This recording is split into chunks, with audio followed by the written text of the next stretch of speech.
Hi guys, Pete Mazaris, Detailed Home Inspections, Cleveland, Ohio. We are a full-service home inspection company specializing in income properties in Cleveland. And so I'm here to talk to you today about investing in those properties, the particular aspect of putting an offer in on a property that has no utilities turned on. So, in my opinion and experience, this is not a great idea unless you are an experienced investor and you already have a contracting crew that you're in contact with, or perhaps who works for you or has done other projects for you, and you just plan to rehab the house. So, if you don't plan on spending thousands and thousands of dollars, 10, 15, 20, $30,000 to rehab the house, then I absolutely implore you not to make an offer on a vacant house that has the utilities turned off, unless the seller is willing to turn on the utilities for the inspection. So, in Cleveland, it gets very cold, and so many of these properties, if they are unoccupied, will have the gas turned off, and therefore there's no heat. And if there's no heat, then the plumbing needs to be winterized. And so sometimes you don't even have the electrical power connected. Their utilities are off: gas, electric, and water. Now, if it's only the water that's shut off and it's been occupied in the last 30 days and the heat's still on, then the seller should be willing to turn the water on for the inspection. Okay, and you want to make sure before you hire us or any other inspection company that the water is on. So what happens if you put an offer on a house that is vacant and has the gas, water, and electric turned off, and you go under contract and the seller goes to turn on the utilities for the inspection if they agree to it? Now, if it's a bank-owned property, which there aren't as many bank-owned properties these days, but who knows, that may tick up. Back in 2008, 9, 10, and 11, it was all bank-owned properties, and they were all the utilities were off. So that's where investors had to know and understand that more likely they would have to replumb the house. But that's not the situation today. You should not put an offer on a house that has the utilities off and the seller has no way or inclination to turn them on for your inspection.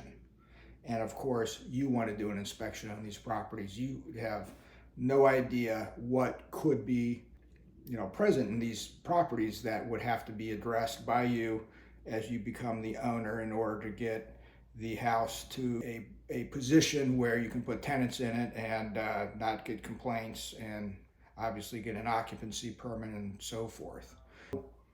The seller, if they're willing to put turn the utilities back on, sometimes what happens if these properties have been vacant for a while, the gas company comes to turn on the gas and they won't turn it on because there's a gas leak somewhere in the plumbing. Same thing with the water company. Well, not with the water company. If the water company will turn on the water from the street, and then it's up to the seller then to turn on the main water valve inside the house in the basement. And if they're not going to do that, again, you have to be careful, because if we go in and do it, we have to be very careful when we turn on that main valve, because we have no idea if there's already existing burst pipes from freezing or leak connections. And so most inspectors will not turn on that valve, that water valve in the basement. So that's one thing that you should be aware of. You go and you get to the inspection contingency part of the contract and the water's been off, the gas has been off, the seller's willing to turn it on, but that doesn't mean everything is going to be inspectable at that point, because like I said, the gas company will not leave the gas on if they detect a leak, and that leak could be anywhere. And so then it's up to the seller to hire a plumber and figure out where the leak is, get it fixed, and then have the gas company come back out, turn it on. Water company, they're only going to turn it on from the street. The seller should be the one who turns it on from the inside, because 9 out of 10 times they turn it on and there's a leak right away. So if we go in, and we've done this and we're able to do it, my guys know the proper procedure for turning a water valve on. Officially, we're not supposed to do it. It's outside of the standards of practice. And so if that water valve is turned on and there's a catastrophic leak somewhere, okay, let's say you turn it on and the second floor bathroom shower connection has been disconnected, and now you got water coming right down through the floors into the basement right away. You got to shut off the plumbing right away, right? And so you can't inspect any portion of the plumbing. You can't inspect the areas that aren't leaking. You can't inspect the drains. So if we have to go in there, turn it on, and turn it off right away because of the leak, well, then it goes back to the seller. Seller, what are you going to do? You have to send a plumber in there, get everything fixed, and then reschedule the inspection. So my advice is, when you have the seller turning the water on, don't just settle for the utility company turning the water on at the street. The seller needs to have their agent, their property manager, whoever, go into that house before the inspection, turn the water on, and make sure that it's ready for inspection. Otherwise, you're going to have a huge delay in the process, and you end up paying for inspections, paying for appraisals, paying for earnest money, deposit, and then you lose time and money, because then it goes into a never-ending cycle of fixing, checking the plumbing, the heating, the gas pipes, whatever it is. And so that's why I recommend that when you put an offer on a investment property in Cleveland, put an offer in if there's tenants there. Okay? If there's tenants there, the gas is on, the water is on, the electric's on, right?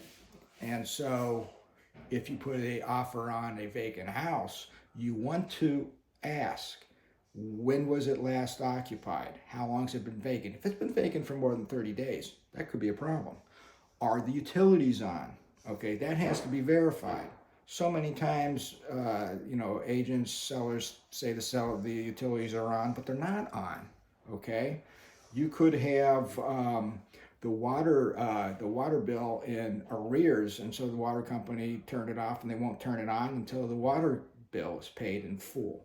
Okay, so get evidence or assurance that all utilities are turned on if the property is vacant.